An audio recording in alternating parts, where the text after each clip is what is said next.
Señores, pónganse el cinturón porque la información de hoy viene pesada. Vamos a empezar por el cumpleaños 95 de Raúl Castro y todos los deméritos que ha conseguido para que Cuba esté en este momento como está, en las peores condiciones imaginables. Fíjense, este 3 de junio, el dictador Raúl Castro arribó a sus 95 años. La maquinaria de propaganda del régimen, la UJC y el diario Granma salieron con su teatrito, una jornada que llaman los 95 de Raúl, organizando marchas, bicicletadas, tribunas abiertas y pidiendo que los jóvenes les manden poemas y canciones bajo la consigna Raúl es Raúl. Vaya, qué nivel de descaro y de cinismo, señores. Lo celebran por todo lo alto, mientras el país entero se hunde en la crisis económica, social y energética más profunda en 7 décadas. Para entender por qué Cuba está oscura, hay que mirar al corazón podrido del sistema electroenergético nacional. Sistema electroenergético nacional. No nos engañemos, señores. Esto no es simplemente un bache por falta de combustible o por el bloqueo que tanto cacarean. Es el resultado de décadas de desinversión criminal y una corrupción sistémica que prefirió construir hoteles de lujo con Gaesa antes que comprar una pieza de repuesto para nuestras termoeléctricas. Estamos hablando de plantas con tecnología soviética obsoleta de los años 70 y 80 que ya cumplieron su ciclo de vida hace un cuarto de siglo. La dictadura ha intentado parchar lo irreparable con remiendos de Turquía y Rusia que solo sirven para drenar las divisas que quedan. Muchos comparan esto con el periodo especial de los 90, pero hay una diferencia abismal que tiene a Raúl y a Díaz Canel sin dormir. En los 90 el pueblo estaba aislado, engañado por el monopolio de la información. Hoy el cubano tiene un celular en la mano, está conectado y es plenamente consciente de la manipulación. Ya no se tragan el cuento de la avería imprevista mientras ven las luces encendidas en las zonas de la élite. Esta conciencia digital ha transformado el apagón en una tea incendiaria de indignación política que la dictadura ya no puede apagar con muela. Hablemos claro de los deméritos de este señor. El proyecto Archivo Cuba acaba de sacar un informe demoledor que nos recuerda quién es verdaderamente el menor de los Castro. Es el arquitecto y ejecutor de la dictadura. Estamos hablando de un hombre responsable de ordenar ejecuciones masivas desde enero de 1959, como la infame masacre de la Loma de San Juan, donde mandó a fusilar a decenas de hombres tirándolos en fosas comunes. Estamos hablando de un legado de más de 8.267 muertes y desapariciones documentadas. Ni el tiempo ni la edad borran los crímenes, señores. La humanidad ha decidido que no es recomendable olvidar la barbarie. Y hoy, a sus 95 años, en lugar de estar respondiendo ante un tribunal por arruinar a millones de familias, la élite comunista le rinde pleitesía. Pero vamos a ver cómo recibió el pueblo de Cuba este cumpleaños. Señores, la desesperación salta a las calles. Cuba estalla en protestas. Ya no hay miedo. O como dijo un cubano valiente por ahí en un mensaje, tienen más miedo que vida. Tenemos reportes de cacerolazos constantes y protestas callejeras en distintos puntos de La Habana. El pueblo no aguanta más los apagones prolongados que superan las 20 y hasta 22 horas diarias, cortes que echan a perder la poca comida que la gente logra conseguir. Se reportan manifestaciones y barricadas en El Vedado, Playa, Centro Habana, Regla, La Habana Vieja, San Miguel del Padrón, Luyanó, Los Pocitos, Víbora Park, El Cotorro y La Guinera. Dios mío, La Habana entera está encendida. Fíjense la magnitud de esto. En El Vedado, a escasas cuadras de la Plaza de la Revolución, los vecinos salieron a protestar a pleno día en la intersección de las calles 13 y M, plantándose en la calle después de pasar 3 días sin electricidad, a plena luz del sol, señores. Y no solo eso, en la calle San Lázaro, en Centro Habana, en una protesta nocturna, los manifestantes hicieron retroceder físicamente a la policía. Hicieron retroceder a la policía. Llegaron las patrullas para intimidar y el pueblo se les fue encima gritando, obligando a los uniformados a dar la vuelta y largarse. En La Habana se grita abajo los Castro y abajo Díaz-Canel, libertad para Cuba.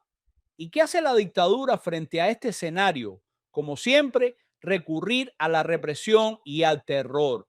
Reportan despliegue de boinas negras, las fuerzas especiales, patrullando armados, cortes de internet y el uso de drones de vigilancia volando sobre los barrios todas las noches para fichar a los que protestan. Pero vea, ojo, la gente está exhausta. Como decía una madre en playa, aquí nadie tiene comida, se nos pudrió lo poco que había. ¿Ustedes creen que las boinas negras van a poder callar el hambre de millones de personas? Déjenme saber en el chat, por favor. Así mismo es, señores. Y mientras el pueblo cubano libra esta batalla interna, miren lo que se está moviendo afuera. Movimientos militares del ejército de Estados Unidos por todos lados cercando a Cuba. Todo un despliegue sin precedentes de todo lo que se ha estado moviendo cerca de Cuba desde marzo hasta ahora. Estamos hablando de la operación Southern Spear, Lanza del Sur. Washington no se anda con rodeos. El Comando Sur ha orquestado el mayor cerco estratégico sobre la isla desde la crisis de los misiles en 1972. Fíjense en los detalles de este despliegue. En marzo movilizaron el superportaaviones USM Nimitz, que ya en mayo entró oficialmente a operar en el Mar Caribe con toda su ala de combate, destructores de misiles guiados y tecnología de interferencia de radares. Tienen a la 24ª Unidad Expedicionaria de Infantería de Marina, MEU, lista y posicionada. Pero la cosa no se queda en barcos convencionales.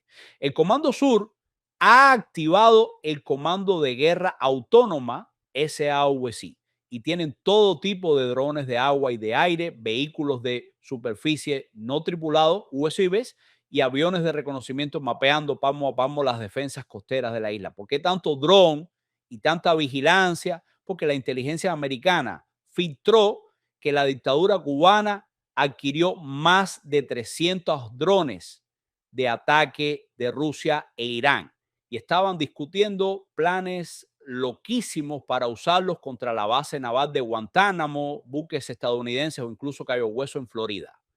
Están locos de remate si piensan que pueden jugarle al terrorista con el tío Sam a 90 millas. Y como broche de oro de esta presión militar, señores, escuchen esto.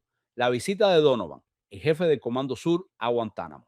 El mismísimo general Francis L. Donovan se plantó el 29 de mayo en la cerca perimetral de la base naval de Guantánamo y se reunió de tú a tú, cara a cara, con la cúpula militar cubana, específicamente con el general de Cuerpo de Ejército Roberto Legrá Sotolongo, jefe del Estado Mayor de la FARC. Señores, a la cara les están respirando en la nuca.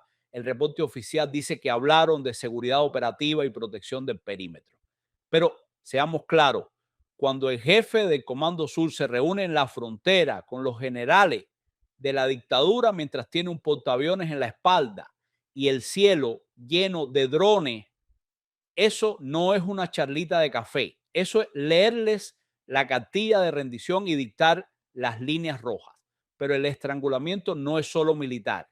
La asfixia financiera ya es total. Hablemos de la salida de todas las cadenas hoteleras que han salido de Cuba. Se van todos los hoteles. Se largan, señores, huyen como ratas del barco que se hunde. ¿Por qué? Porque el 1 de mayo el presidente Donald Trump firmó la orden ejecutiva 1404. Esta orden fue un misil directo al corazón del régimen. Gaesa, el conglomerado militar que controla entre el 40% y el 70% de la economía de la isla y que se ha robado miles de millones de dólares. La orden ejecutiva impuso sanciones secundarias diciéndole a cualquier empresa extranjera o cortan sus vínculos con Gaesa y sus filiales para el 5 de junio o se olvidan de hacer negocios con Estados Unidos y el sistema financiero global.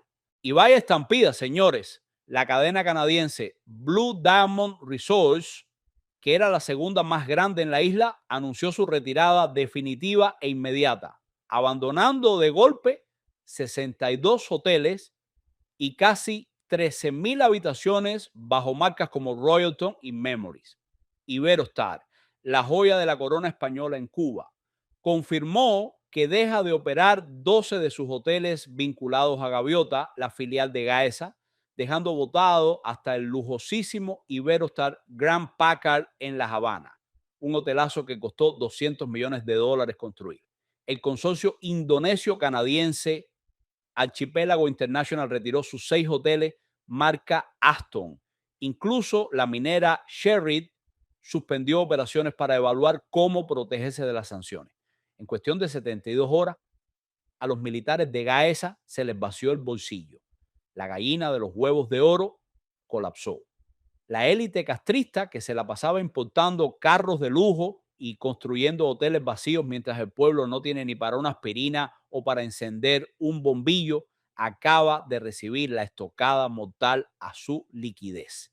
Y por si faltara poco, a este cerco militar y económico se suma la artillería legal pesada. Inicia formalmente el proceso judicial contra el dictador. El 20 de mayo, en el emblemático Freedom Tower, la Torre de la Libertad, en Miami, el Departamento de Justicia de los Estados Unidos abrió un encauzamiento histórico contra Raúl Castro por asesinato y terrorismo.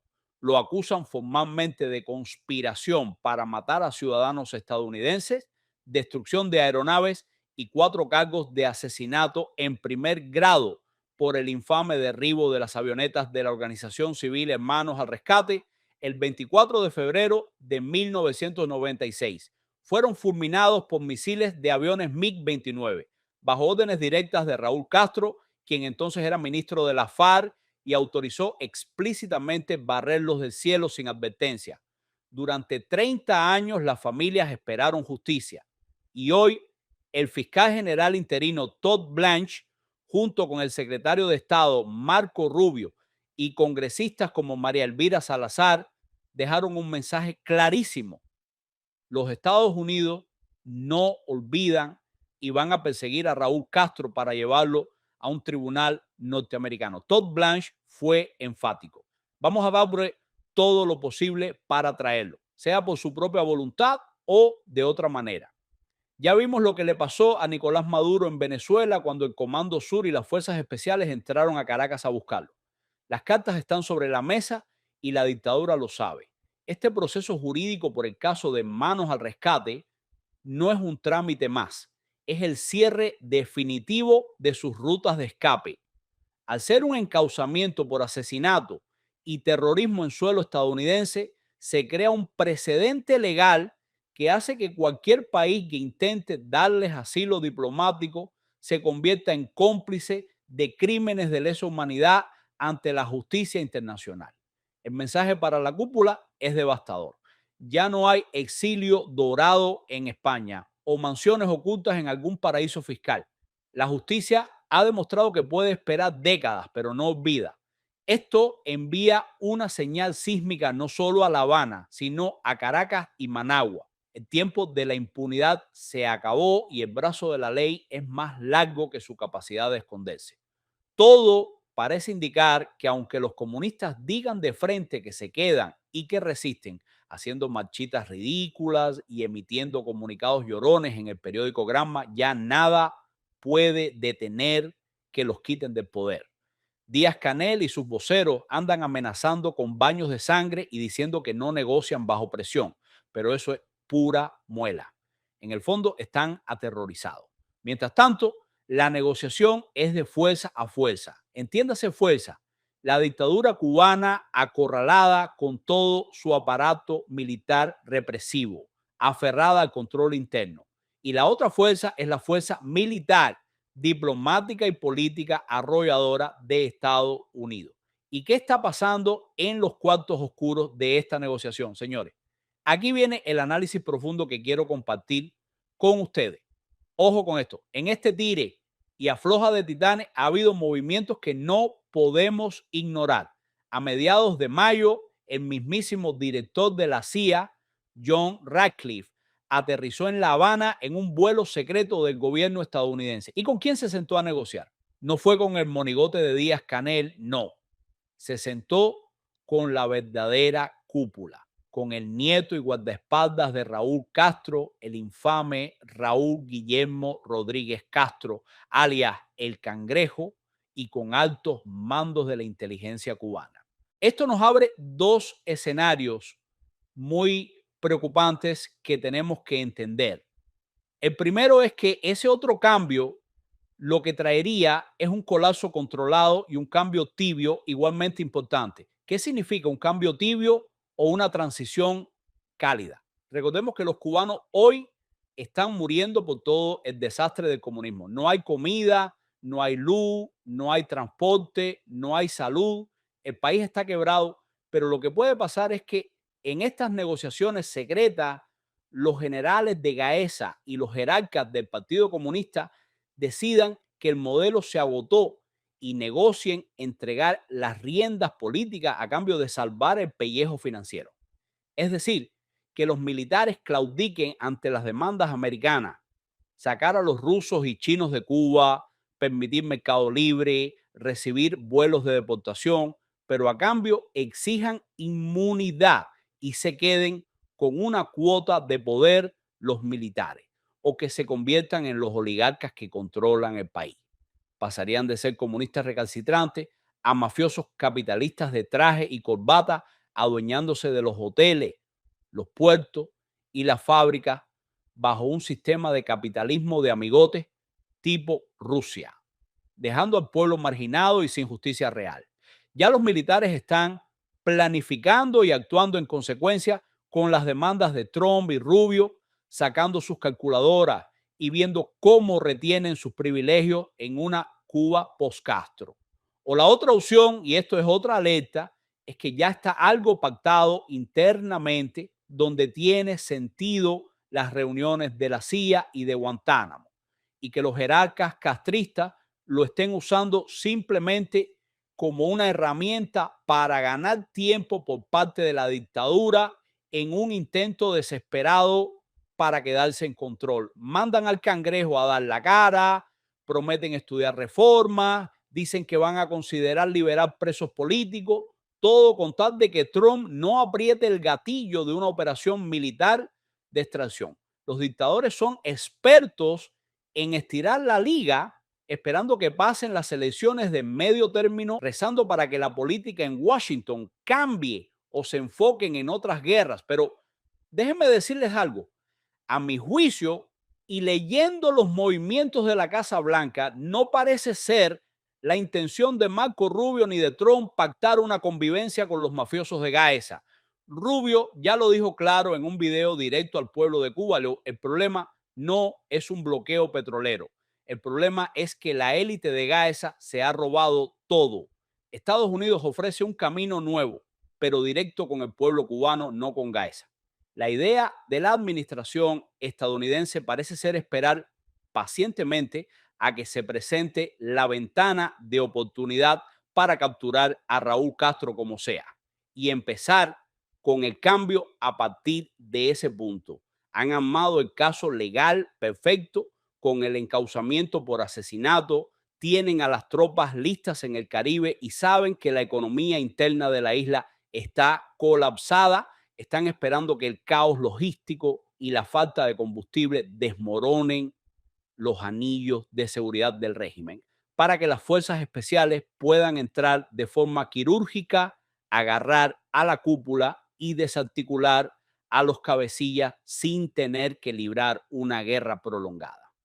Pero atención a todos mis cubanos que me escuchan, a mis cubanos de adentro y a los del exilio. Como he dicho muchas veces, porque los años y la historia me lo han enseñado a base de golpe. Nadie, ningún país ha salido de una dictadura totalitaria por sus propios medios sin hacer nada. Las tiranías no se caen solas, no se desintegran por pura gravedad mientras la gente espera sentada. Se crea una maquinaria diabólica de represión en estos regímenes donde controlan cada tornillo de la sociedad. Y si nos quedamos de brazos cruzados esperando que los americanos hagan todo el trabajo, corremos el riesgo inmenso de que la cúpula militar haga ese cambio tibio y se queden ellos mismos como los dueños oligarcas de la Cuba del mañana. Como sea, El tiempo se agota. El modelo cubano es insostenible y no va a llegar a fin de año respirando normal. Y lo que parece más probable inmediatamente es un estallido social en las calles. El pueblo no da más. Ya hay cacerolazos constantes, protestas constantes en todos los rincones del país, la gente perdiendo el miedo, enfrentando a la policía en San Lázaro, saliendo de día en el Vedado. La indignación está a tope. Y solo falta la chispa final que provoque las protestas interminables y violentas, lo cual sí sería la garantía 100% de que el cambio es inminente. Y aquí está la clave estratégica, señores. Si el pueblo no toma las calles y se presenta como una fuerza sobre el terreno a la cual Estados Unidos apoyaría directamente, corremos el riesgo de un pacto sucio entre cúpulas. Pero si millones de cubanos se tiran a la calle simultáneamente, ocupando los espacios públicos, bloqueando al aparato represor y declarándose en rebeldía permanente y masiva, la ecuación cambia drásticamente. En ese escenario de rebelión total, Estados Unidos tendría la justificación perfecta e inmediata para apoyar directamente a la población civil, intervenir para proteger al pueblo y eliminarían a los militares de Gaesa y de la dictadura de raíz y para siempre. Esa rebelión popular masiva es la única garantía absoluta de borrar el comunismo de la isla y no dejar rastro del castrismo ni de sus testaferros. La balanza está a punto de inclinarse. Manténganse informados, mantengan la fe, pero sobre todo apoyemos a nuestra gente en la isla, que son los verdaderos protagonistas de la historia que se está escribiendo en este conteo final. Y en este escenario, el papel de la diáspora ha sido el motor que ha globalizado la lucha. Las protestas ya no son solo eventos locales en un barrio de La Habana, son ecos que resuenan en el Parlamento Europeo, en el Congreso de Washington y en cada rincón de las redes sociales, gracias a un exilio que no ha dejado de empujar ni un solo segundo. Esta movilización coordinada ha sido determinante para acelerar el aislamiento diplomático de la dictadura, logrando que el mundo deje de ver a Cuba como un experimento romántico y la vea como lo que es, una corporación criminal que secuestra a su pueblo. La diáspora es hoy la retaguardia estratégica que garantiza que los gritos de libertad de la calle San Lázaro se escuchen en las oficinas más poderosas del planeta. Ojo aquí, porque el mayor riesgo que enfrentamos es que intenten una jugada maestra de gato pardismo, cambiarlo todo para que nada cambie. Me refiero a esa transición al estilo ruso o vietnamita, donde los generales de Gaza simplemente se quitan el uniforme de verde olivo para ponerse trajes de Armani y transformarse en los nuevos oligarcas de una Cuba abierta. Sería el capitalismo de amigotes en su máxima expresión. Quieren pasar de ser carceleros a ser los dueños de los puertos, las comunicaciones y las tierras, consolidando su control económico bajo una falsa fachada de libre mercado. Por eso es vital, señores, que la ciudadanía mantenga y aumente la presión en las calles. No podemos permitir que el sacrificio de tantos años termine en una democracia de papel controlada por mafias militares.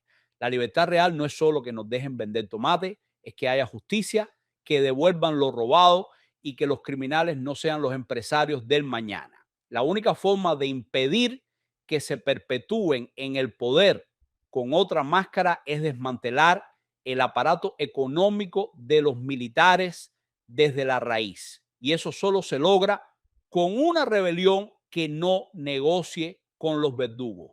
Déjenme saber en el chat y en los comentarios qué opinan.